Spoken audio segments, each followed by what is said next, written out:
Number one, he sallallahu alaihi wasallam would call the Kuttab al-Wahi, the scribes, Zayd ibn Thabit. He'd call them and say, repeat after me.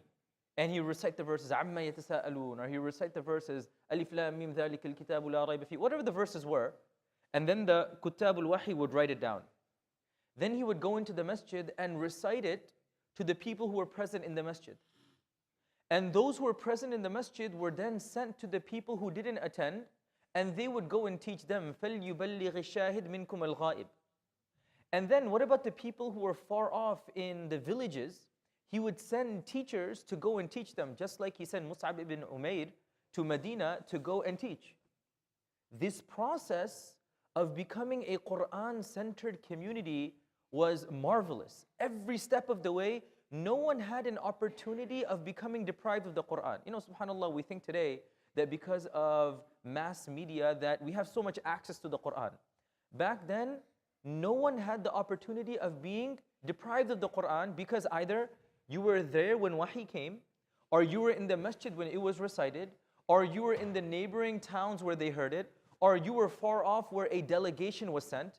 And in fact, there were people who would come from those places and come to the Prophet ﷺ and start saying, Ya Rasulullah, I want to recite the Quran to you, tell me if I'm right or wrong. The Prophet ﷺ, he would speak to Mu'adh ibn Jabal and he would say, Ya Mu'adh, recite the Quran to me. Mu'adh ibn Jabal said, Ya Rasulullah, you want me to recite the Quran to you? How am I going to recite the Quran? He says, no, I want to hear it from somebody else. This happens very often where it was a community of Quran. And when we think about the success of Medina, it happens when we come back to the Quran.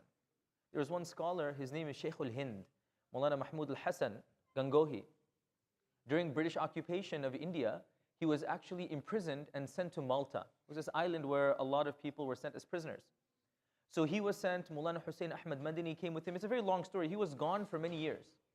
And then he comes back and he said that I was contemplating why the ummah is so fractured and why everyone is fighting. No, this is how it should be, that how it should be. Everybody's at each other's throats. No one's giving anyone a break and everyone's pointing fingers. And he says there are many solutions, but the first thing he said is when everybody turns away from the Quran, the ikhtilaf and the difference of opinion begins. When we come back to the Quran and the Sunnah and we allow it to dictate our decisions, it creates wahda and unity in our ummah. May Allah subhanahu wa ta'ala allow us to recite the Quran with ikhlas. May the Quran be part and parcel of our day, just like eating and